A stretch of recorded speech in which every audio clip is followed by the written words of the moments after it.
America is $36 trillion in debt. That's a number so big it's nearly impossible to comprehend, but it's still money owed to someone. People often point to China as the biggest lender, and sure enough, they hold about $750 billion worth of it. But here's the thing. China is also drowning in debt of its own. In fact, over $18 trillion worth and counting. So who's holding their debt? A lot of it sits with Chinese banks. But those same banks also own debt from the United States, and American banks, they're holding debt from China and Europe and just about everyone else. If that sounds confusing, it's because it is. The deeper you go, the more entangled it all becomes. Every country is borrowing, every country is lending, and somehow the world is now $300 trillion in debt. That's triple the size of the actual global economy. But if the world is in this much debt, then who is it all owed to? It's a really simple question, but one with a surprisingly complicated answer. It's not just a weird accounting trick, but a clue that something much deeper is happening under the surface. The answer reveals how the modern world isn't built on stability. It's built on motion, on a never-ending circular cycle of borrowing, lending, and reinvesting. This is the story of how global debt became the engine of the modern world. And what would happen if people really stopped lending? Debt might sound like a modern problem, just a big, scary number on a government spreadsheet, but in reality, it's one of the oldest ideas in human history.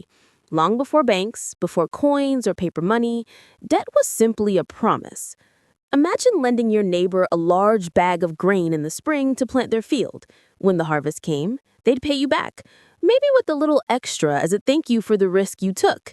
No high interest rates, no complicated contracts, just trust and reciprocity. Because for thousands of years, humans understood a simple concept. Sometimes you need something right away, but can only pay for it later. That's all debt really is at its core, borrowing from tomorrow to solve a problem today. Over time, simple personal loans evolved into something much bigger. Kings wanted castles, empires needed ships and cannons, but no single lender could foot the bill. This gave rise to the concept of sovereign debt. In the 1600s, England faced this exact problem. King Charles II was preparing for war with the Dutch, but the treasury was empty and the nobles refused to lend. So they tried something new. They sold pieces of their debt to the public. In return for cash, citizens got a written promise of repayment with interest, a bond. It was a simple innovation, but it changed everything. States could now raise huge sums of money without dramatically raising taxes or draining their treasuries. By the 20th century, bonds went global. World Wars I and II pushed countries to borrow at an unprecedented scale, not just to fight, but to rebuild shattered industrial bases. Then, in 1944, the Bretton Woods Agreement made the US dollar the centerpiece of the global financial system. Currencies were pegged to the dollar, and the dollar was tied to gold. But gold was limited, and economies had to grow. As the US ramped up spending, there wasn't enough gold to back the flood of dollars in circulation. So in 1971, President Nixon broke the link, ending the gold standard. From that point onward, money became what we now call fiat currency. Not backed by gold or anything physical, just by government decree and the faith people place in it. Governments could now create money at will. And if that sounds like a recipe for endless borrowing, it was. From the 80s onward, global debt exploded. Countries discovered that borrowing wasn't just useful in wartime, it could fuel economic growth too. And so they borrowed to build schools, repair roads, and even to carry the economy out of a recession. Debt stopped being a last resort and became the norm. Today, debt is how things get built, how crises get managed, and how promises get kept. The result? A global debt mountain that now tops $300 trillion, more than 3 times the value of everything the world makes in a year.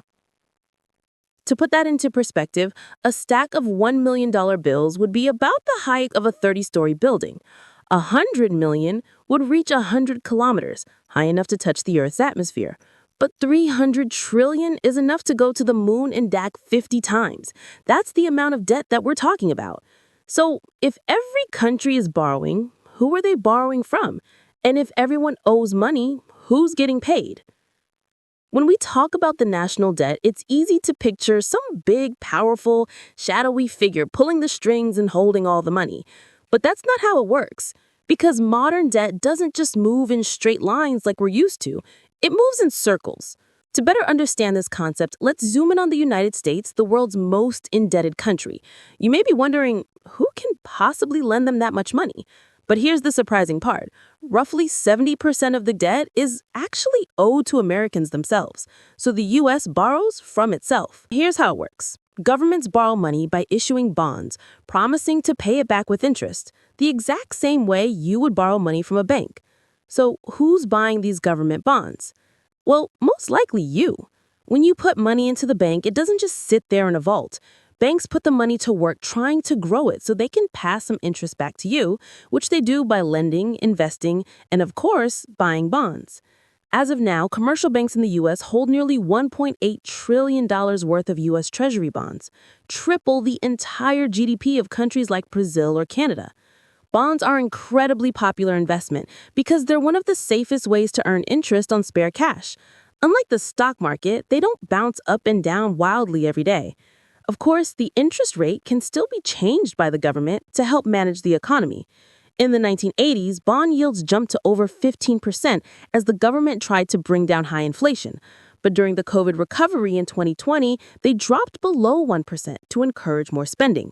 A 10-year U.S. government bond today will pay you a steady 4.5% interest per year, which is pretty good considering the near zero risk. And that's a big part of why bonds and debt are so popular. So of course, it's not just banks who buy bonds. It's anyone sitting on a large pool of money. Pension funds, insurance companies, and investment firms all do the same thing: buy bonds and earn interest. In 2024, U.S. pension funds invested a quarter of all their money into bonds. And for insurance companies, this number was even higher. Over 60% of their assets were placed in bonds, using them as a reliable way to grow their funds while keeping risk low. This creates a kind of hidden network where people's savings become loan money for the government.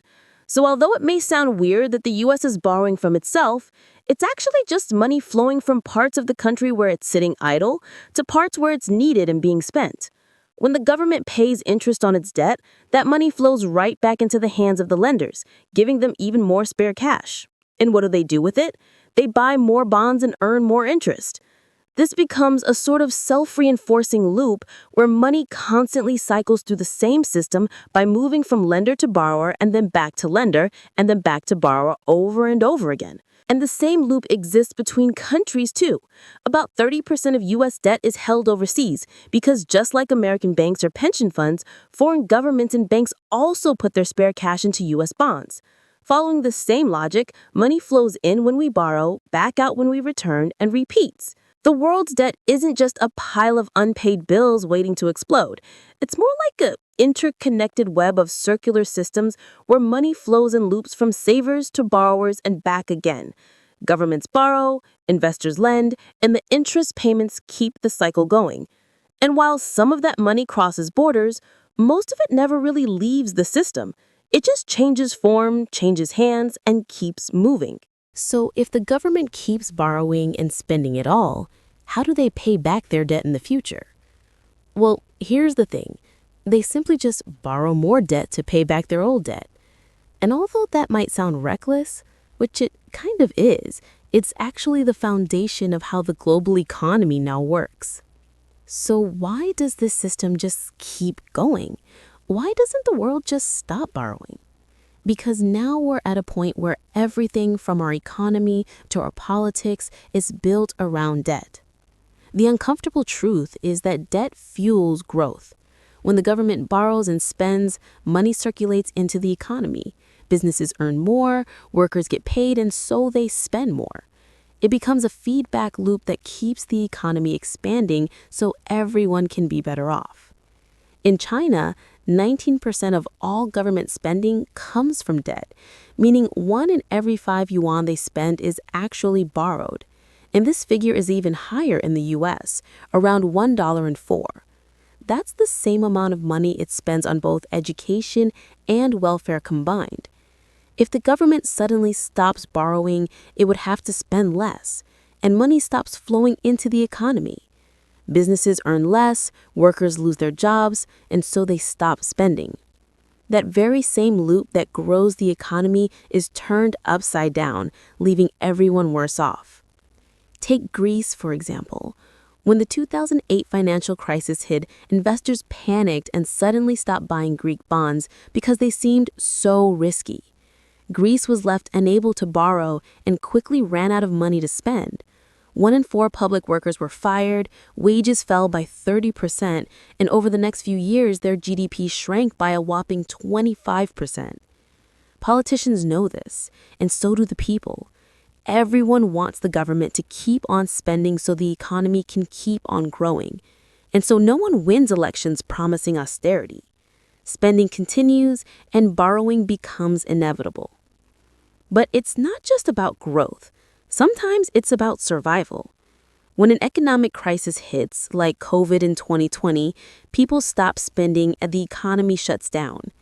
The only way out of this is for the government to step in and cover that spending people are unwilling to do. In a crisis when people aren't paying their taxes, they have to borrow. In 2020, the U.S. government borrowed an astonishing $3.8 trillion in a single year, nearly 20% of their entire economy. And so did China, Europe, and every other economy out there. It wasn't a choice, but a necessity. Now, remember, when you borrow money, it must be returned in the future. And if a government is already spending everything it collects just to keep the economy going, where does the money to repay old debt come from? The answer is simple. To pay back what they borrowed, they borrow again. And this debt just never leaves the system. In wealthier countries like Germany and Switzerland, this isn't seen as a major problem. Their bonds are considered safe, so they can keep on borrowing at low interest rates, making debt easier to cycle through. But for developing nations, it's a different story. Higher borrowing costs make each rollover more expensive. And over time, the debt starts to feed on itself. Countries like Sri Lanka and Pakistan have found themselves in a debt trap, where they're forced to just keep borrowing to meet the interest payments on past loans. So when people ask in America, why can't we just stop borrowing? The truth is that we can't. The same debt that weighs us down are actually the very pillars that the entire economy was built upon. This raises an uncomfortable question. Can it really go on like this forever? Because no matter how smooth the cycle seems, there are risks building beneath the surface. As the government continues to borrow, the debt grows, and so do the interest payments. Over time, a bigger and bigger slice of the budget goes back towards paying old loans, not funding new schools, hospitals, or infrastructure. Having a debt to GDP ratio near 100% is now seen as the normal, when a few decades back, it would have been catastrophic. This isn't really a problem when borrowing is cheap and lenders are confident. But that all changes with risk. If investors stop wanting to lend, the cost of borrowing suddenly shoots up. One way governments try to handle this is by printing more money. This might sound like an easy fix, but it comes with a big downside. When more money enters the system, it reduces the value of each individual unit, and the result is inflation. Prices rise, savings shrink, and people start to feel poor. In extreme cases, it can spiral out of control. In Venezuela, in the late 2019s, the government printed so much money to cover its debts that the price of goods doubled every few weeks. A loaf of bread that used to cost 10 bolivars suddenly cost millions. The currency became almost worthless, and ordinary people saw their life savings vanish overnight. The risks are even bigger for many developing countries because they often borrow in foreign currencies like US dollars as a security, which means if their own currency weakens, paying back debt suddenly becomes more expensive in local terms. And as that burden grows, lenders may start to doubt a country's ability to repay. Suddenly, investors demand higher interest rates to compensate for the risk. And when governments can't borrow enough, how do they pay back their old debt? Do they cut spending, hike taxes, print more money? None of these options are easy, and they all come with severe consequences. When a country can't find the money and the bills come due at once, the country runs out of options. That's when they default. A default is when a country simply says, "We can't pay." It's the sovereign equivalent of missing your mortgage. Except it's not just your house at risk, but the entire economy. And worst of all, the government can't just borrow their way out because nobody wants to lend to a defaulter. When a nation faces the threat of default, the world's ultimate creditors often step in: the International Monetary Fund and the World Bank. They act as the financial firefighters of the global system, offering emergency loans to countries on the brink. However, these loans always come with strict conditions, known as structural adjustment programs. These programs typically require the borrowing country to implement austerity measures, cutting government spending, raising taxes, and privatizing state assets. This creates a difficult political choice. Does the country accept the short-term pain of austerity to regain investor confidence, or risk a full default that could lead to economic collapse? Ultimately, debt started as a tool for survival, evolved into the engine for global growth, and is now the greatest source of both stability and risk in the world. The cycle continues because the consequences of stopping are currently more terrifying than the consequences of borrowing more. What do you think is the best solution for the $300 trillion global debt? Austerity? Inflation? Or just letting the cycle continue? Let us know in the comments below. And don't forget to like and subscribe.